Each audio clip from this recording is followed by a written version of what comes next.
Tonight on KQED Newsroom, PG&E warns of a new round of possible shutoffs that could affect much of the Bay Area starting Saturday night. Also, Facebook's Mark Zuckerberg faced skeptical lawmakers on Capitol Hill this week as dozens of state attorneys general investigate the tech giant for anti-competitive behavior. Plus, from intense wildfires to rising sea levels, climate change is taking a toll on how we live. We'll hear how it's also taking a toll on our mental health. Good evening and welcome to KQED Newsroom. I'm Cynthia Gao. We begin tonight with PG&E's latest round of power outages in Northern California. By Thursday, PG&E had cut off power to nearly 180,000 customers across 17 counties in Northern California. But even as the company works to restore power to affected customers, it's now warning of a much larger shutoff starting Saturday night amid forecasts of strong winds. The company faced strong criticism from Governor Gavin Newsom, lawmakers, and the California Public Utilities Commission over its handling of the first round of power outages 2 weeks ago. PG&E CEO Bill Johnson accepted some of the blame, saying the utility was, quote, not adequately prepared for the first round of outages, as its website crashed repeatedly and its call centers were overloaded. Joining me now is KQED's senior producer and data journalist Lisa Pickoff-White, and Melissa Mail, a disability rights advocate who chairs the board for the Center for Independent Living in Berkeley. Now, Lisa, tell me, what about these shutoffs that could start Saturday evening and into the weekend? Yes, so last night PG&E warned people throughout the Bay Area that they could be turning off the power again, and in fact that this power shutoff could be as large and last longer than the one that we saw in earlier October. And so in that sense, state regulators want PG&E to take a more surgical approach to any power shutoffs because the first round was perhaps too broad. Can you tell me what kind of improvements they've made and maybe how is the communication going? Well, we have been hearing from PG&E. Their website has stayed up. We've gone through and are going through a power shutoff right now, and people are able to access the website. They're getting notifications. However, during a marathon meeting at their state regulator, the California Public Utilities Commission, we heard about a lot of problems, and especially around communication. We heard that during the larger power shutoff, there were up to 1,000 people from different governments throughout California on one line with PG&E trying to have answers about what was going on in their community. PG&E swore at that meeting that things would be better, and we're certainly listening to hear from local governments to see how it's going. Now, tell me, Lisa, about medical baseline customers for PG&E. Who are they, and does PG&E have any sort of legal obligation at all to them? Well, one of the big concerns that people have is for people in the disabilities community when the power shut off, and just people who need assistance, people who need to store breast milk, people who need to take medications that might need to be refrigerated, people who might have problems if it gets really hot out. For instance, we're having high temperatures in some areas forecast. All those people need electricity.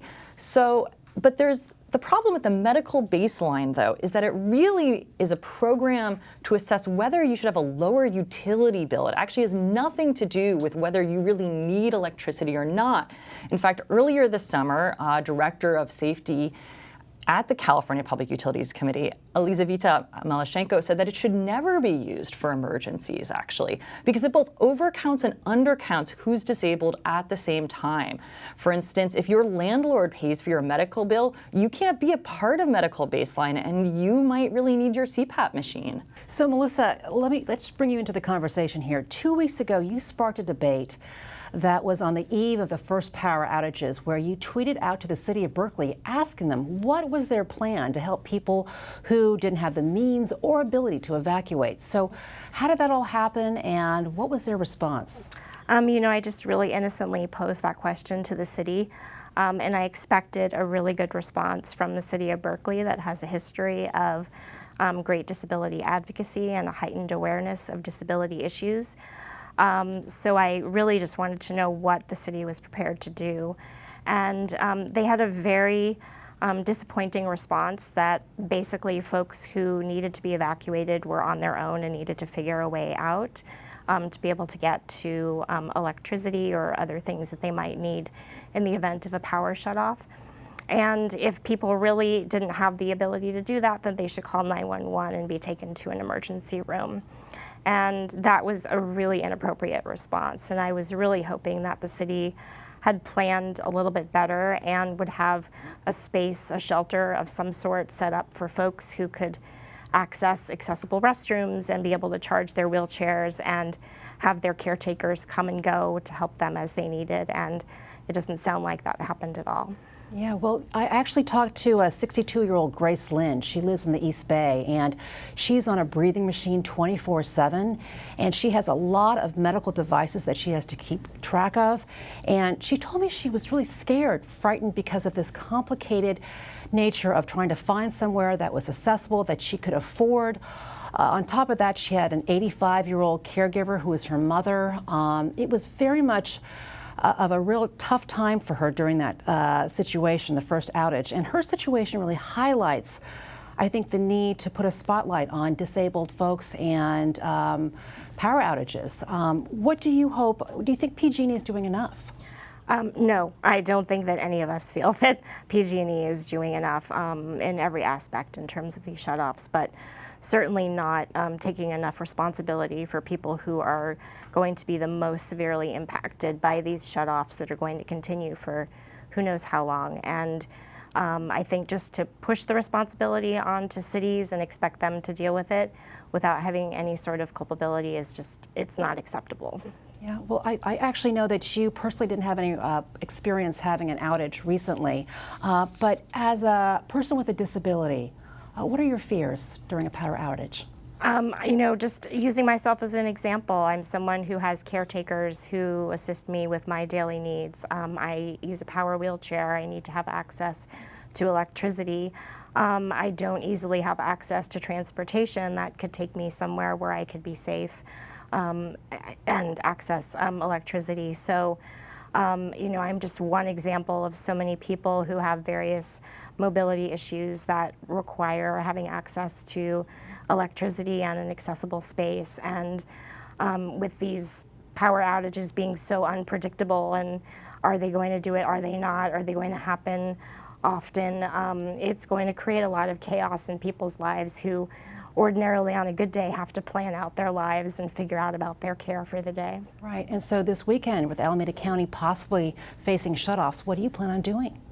Well, fortunately, so far, my particular area of Berkeley is not in the scheduled shutoff, so I'm okay, but I worry about a lot of my fellow Berkeley residents who are in the hills and in other areas that will be impacted. You know, I still don't know what's going to happen with those folks who really need the help. Lisa, it seems with the California Senate, with all these issues with blackouts, they're investigating PG&E. They're investigating the process and all the serious issues that went along with it. Can you give us an update on the investigation? Yes, so we learned yesterday that the California Senate is going to meet to start looking into these power shutoffs and how they're conducted in about mid-November. They say that they want to do it quickly because that we are still in fire season. I mean, we're going to be in fire season really until it starts raining again. And so what they are going to look at is whether they want to legislate who is supposed to make the call to shut off the power. Some people are saying that they don't think that the utility should be able to just decide to shut off the power, which is how it works now. They're supposed to tell emergency responders, both local and the state, that they're going to do this. They sometimes have to tell CalISO as well.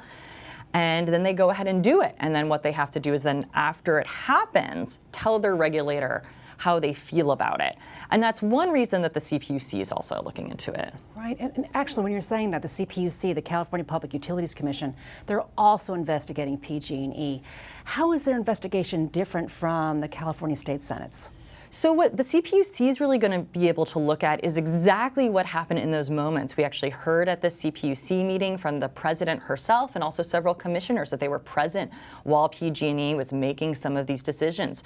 For instance, President Mary Bay Batcher, she said that she was in a room about the website where they were trying to make decisions, and there was actually nobody senior enough to do that at the time, and that her experience came up during the questioning of PG&E executives. So early next week, they're supposed to receive an incident from PG&E about damage that was done to their lines during the power shutoffs, and they will be able to levy fines if they think that the utility did something incorrectly. So what kind of enforcement power does the CPUC have? Is it something that can actually change PG&E's behavior?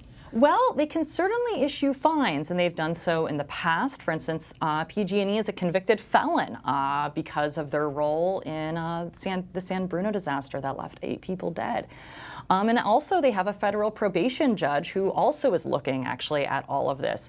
So PG&E has to deliver a report about all of this to both the CPUC and their probation judge next week, where we're going to learn even more. Yeah.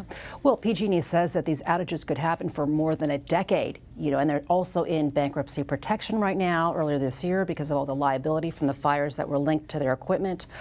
Are they also opening themselves up to more liability in the future, and how does that work? Well, it really depends on who you talk to. I mean, there is a question if someone dies, for instance, during a power shutoff because they didn't have their power, who is responsible for that? And I'm not sure we really know. And this is something that Melissa brought up that I think is a question that a lot of Californians have. Who's responsible? Is it PG&E? Is it local governments? Is it both? Who is making sure that we're safe when they turn off the power?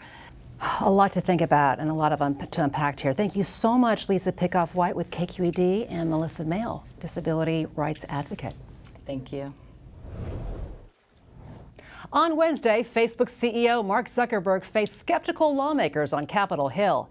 In a hearing before the House Financial Services Committee, he defended Facebook's plan to launch a new form of digital currency he claims would help people without bank accounts quickly and securely send money. Meanwhile, 47 state attorneys general have signed on to investigating the tech giant for possible anti-competitive behavior.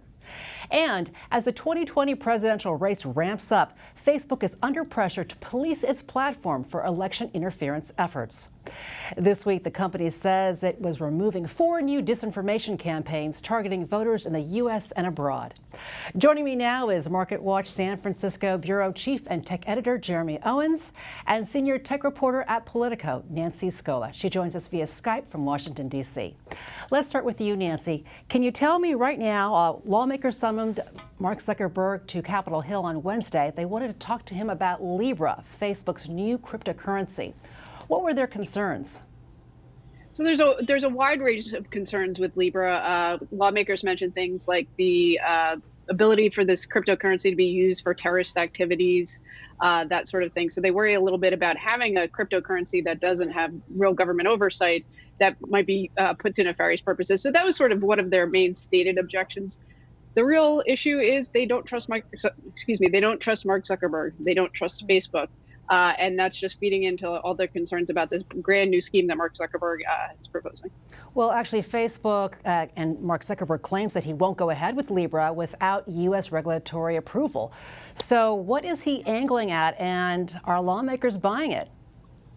No, and one of the interesting points of his testimony is, as you said, he said, we will not go ahead without U.S. regulatory approval. The question is, which regulators does he mean? There's a whole basket of them in Washington that might have some oversight over this. And what does approval look like if they just don't register sort of objections on paper to this new product? Is that good enough for them? There's some signs that that might be the case. So he, it seemed on paper like pretty black and white, but he left himself a good amount of wiggle room to go ahead with the project anyway. Well, besides Libra, Zuckerberg was grilled on other issues, including Facebook's defense of free speech and defense that it wouldn't police political speech, including ads that were false. Obviously, lawmakers have lots of concerns here, and what can they do?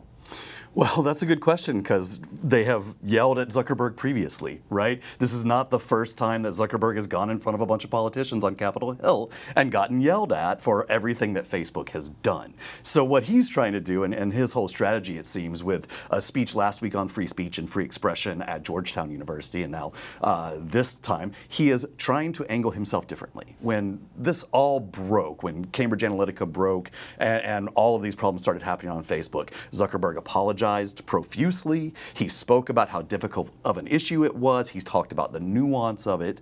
And now all of a sudden you see a definite change. Start of this year, he stopped apologizing. He really stopped discussing those things. Now he is out there taking almost a politician's stance, right? He is telling people, look, you believe in free speech or free expression, or you're against it, right? And we are for free speech and free expression. So you have to be on our side, right? With Libra, his big thing was, if you don't allow us to do this, you're allowing China to do this. So he's setting it up as a very black and white issue and putting Facebook on the good side to try and get people on his side again. It is very much a political stance of there's a very nuanced, tough to handle issue, but I'm going to make it black and white, and I'm going to put myself on the side of good.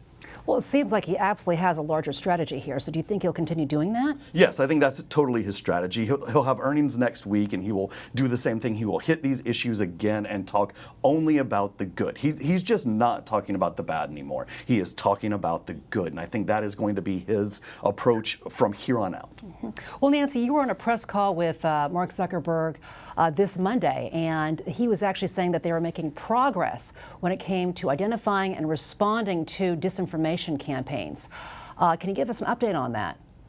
Yeah, he laid out a whole range of things that Facebook has done to address these concerns about disinformation and election manipulation. They have introduced a lot of new tools, mostly AI-powered tools to detect fake accounts. A lot of this a lot of this misinformation comes from accounts that really aren't valid to begin with. They've come a long way in being able to identify those accounts in the early going. He really sort of ticked through a whole list of things. There's a presidential spending tracker that they're rolling out so people can keep tabs on how much different campaigns are spending on Facebook ads to just get a better sense of the full range of that universe. The most interesting thing, I think, in that call was that it was Mark Zuckerberg personally doing it. In the past, this would have been an election official at Facebook doing it. And the fact that, as Jeremy mentioned, he's sort of taking this much more proactive approach. The fact that he's the public face now of some of these, in the weeds, nuts and bolts issues is just showing that Facebook at least is making an attempt to present themselves as taking these issues very seriously. He said once or twice on the call, we were caught on our back foot in 2016. We're not going to let that happen again. Yeah, well, Nancy, actually 47 attorneys general have actually joined an antitrust investigation into Facebook. Mm-hmm. Can you tell me maybe what the probe is looking for? It's not clear, and the AGs have been a little bit tight-lipped. They'll talk about the fact that they're launching this investigation. They won't go into the real details of what it is they're specifically looking for. So that's one of the things as reporters we're trying to report out is what exactly the nature of their inquiry might be. We're looking for, we know as part of those probes and some of the federal probes into Facebook, a big thing that they look for is companies that have engaged with Facebook, either as maybe they were acquired by Facebook or have some sort of business relationship, and what those companies' complaints are about Facebook. Right. So, Jeremy, actually, notably, California's own Attorney General Javier Becerra hasn't so far signed up into this investigation.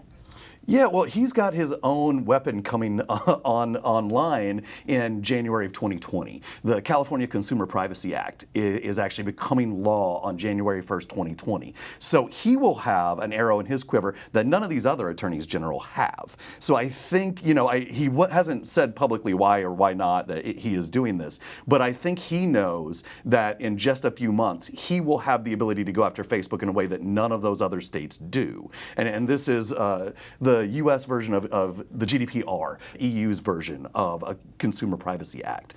So California has its own. I don't know if you remember, but we passed this as Californians by ballot. And so that comes online. He will be able to go after Facebook with that if he wants to. And I think he's probably waiting for that to come online to do anything. Yeah, Jeremy, also Senator and Democratic presidential candidate Elizabeth Warren is perhaps one of the most prominent voices asking for Facebook to be broken up. Can it happen? Well, I think that would be a very difficult thing for them to do. They have some evidence that they have used their position in an anti-competitive manner. I know Snap has given over some information it has about what Facebook has done to try to copy what it has done and try to drive it out of business, right? But does that solve any of the problems that we actually have, right? I mean, my biggest issue with Facebook is the misinformation and disinformation campaigns used as psychological warfare against Americans on its platform. Does breaking Instagram or WhatsApp apart from Facebook actually do anything about that? No. That we're still going to face that. And you're talking about setting a new standard. This is almost a punitive breakup. If you can't prove that Facebook is a monopoly and using that monopoly power, then we're going to be breaking up a company in a way that we really haven't done before as a nation. And we're setting a new standard that I don't know if we want to set. Yeah. And Nancy, can you weigh in on this as well? Yeah, absolutely. You mentioned Senator Warren, and she's been pretty explicit about the idea that in a Warren administration, she would go ahead and just pull the trigger and break up these companies, as Facebook, as well as Google and Amazon. And I think the interesting thing that she's doing is she's sort of opening the window of the possibilities of the penalties and sort of government retribution against these companies, so that maybe breakups are on one far end, but it becomes this sort of mainstream, middle of the road position to say, okay, we're going to limit some of the business practices of Facebook. Maybe Facebook can't share data between main Facebook and Instagram. Just really kind of having the government dictate how these companies work in a way that they haven't in the past. So I think, I don't even know, I've been reporting on this a bit, that whether the Warren campaign, Senator Warren herself, really thinks that breakup is the real way to go. But the thing that she has done is define the field in a way much more broadly to make this just much more of a mainstream conversation than other candidates or politicians have in the past. All right, Nancy. Well, we'll have to stay tuned on this one. Thank you very much, Nancy Scola from Politico and Jeremy Owens from MarketWatch. Last month, on the eve of the United Nations Global Climate Summit, millions of young people around the world skipped school to demand action on climate change. Leading the charge was Greta Thunberg, a 16-year-old activist from Sweden who addressed world leaders at the climate summit with anger, defiance, and frustration. But it's not just young people who are fearful and worried about droughts or mass extinctions. Psychologists and therapists are increasingly seeing the toll climate change has on mental health and helping patients turn that despair into resilience. Joining me now is KQED's health reporter, Laura Clivens. So Laura, for an increasing number of people, climate change has become a real scary part of their lives. We've seen, of course, PG&E mandatory power outages. We've got, of course, the Kincade fire, which is burning in Sonoma County. So one reaction to all these devastating reports is people tend to maybe turn off the news, turn away from consuming any kind of information. Why is that? Right. That is correct, and it's because it's such an overwhelming and scary issue. When the smoke was cloaking the Bay Area this time last year, it was a very fearful time for a lot of people. And so the ways people are managing that fear are largely a way to defend themselves. So that can show up in many different ways. So one can be just totally ignoring it and denial, going about business as usual. Another one would be to distract yourself. Last night I watched the Great British Baking Show. I'm sure other people are doing similar things like that. A lot of times people are taking the role of a child in these kinds of situations. This is a description one of the therapists I spoke to gave to me, where we're putting the responsibility on somebody else. We're saying, okay, well, a politician is going to take care of it. Well, a company is going to take care of it. And also, a lot of people are really putting stake in a silver bullet solution. Well, we're going to develop some technology to get us out of this mess. And then I think wrapped up in all of this is also some guilt that we feel because we are participating in the systems that we know are creating the problem.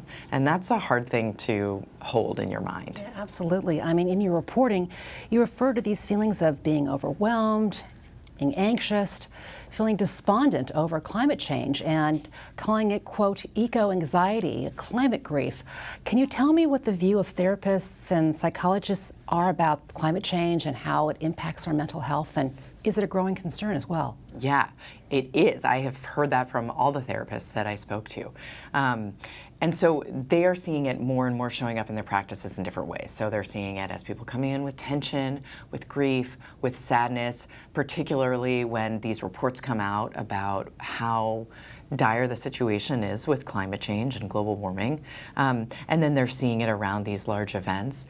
And then they also are working with folks who have something that I would say is not even eco-anxiety, but it's a PTSD from an event. So maybe you fled a fire and then you now have trauma that you need to work through, and a therapist's office is a good place to do that. Well, we've known about the effects of climate change for decades, but why is eco-anxiety just now being recognized, and what do you think the events have been that has triggered this awareness? Yeah. Because the issue is so huge and it was so hard to understand and wrap our human minds around, and with something that's happening in the future, it wasn't clear how it would affect us. I think it was really hard for people to look to the future and really accept this was going to happen. And so now we're seeing this more because we're feeling it more. We feel it with the smoke, we feel it with the flooding, we feel it when we have neighbors that are coming down to stay with us because they might be evacuating their homes. And so it's happening in our lives now. And so that is why right now we're seeing it more. People are in a place where they are now needing to face it. Right. So how is eco-anxiety different or similar to treating someone who might have like anxiety or depression? Yeah. So it's different because this anxiety, so a clinical anxiety is one that might be around something that's an irrational fear. And this is based on something that is actually happening. It is scary to go outside and worry about the air that you're breathing or the air that your children are breathing. And so it's different the way that we would quote unquote treat it. You know, we would more of do something like manage it because the problem's not going away. So it's how do we create people who are more resilient, who are more able to then manage the feelings they have around this issue. So now, how should parents talk to kids about climate change? Yeah, so that also dovetails well with how we should all address and manage the issue of eco-anxiety. So for kids, talking to them about climate change, it's a good thing to bring up because it's actually happening. It's also helpful to keep it fairly simple so it's understandable for kids. And then it's really helpful to do what I would recommend based on what I've heard from all these different mental health folks for adults to address it too. And here's what that is. It is to learn about the problem and to know it's happening, to talk about it so there's not this social stigma around it because it's really truly going on, and to address our feelings. There will be sad feelings, there will be anxious feelings that come up, and that's okay to have, but we need to acknowledge them in order to move through them, and then to gear that energy to action. And so that is what you're seeing when kids are going out on the street. They are afraid, but they are saying, I don't want to put this fear into my tears only. I also want to take action. And that's something that adults can do too. And then the thing that I want to say that's really important about all of this is because the issue is so huge, it has to be addressed as a group because one person is going to feel very isolated trying to take on such an enormous issue. But the power of a group is really important. Right, so really it sounds like empowerment is super important, maybe taking action as well. Absolutely, yeah. Because the issue is actually really urgent and we can't turn away from it if we're expecting to go forward and to not see fire seasons like this. We have to take action. All right. Well, thank you, Laura Clivens, KQED's health reporter. Thanks. And that'll do it for us. As always, you can find more of our coverage at kqed.org/newsroom. I'm Cynthia Gao. Thanks for joining us.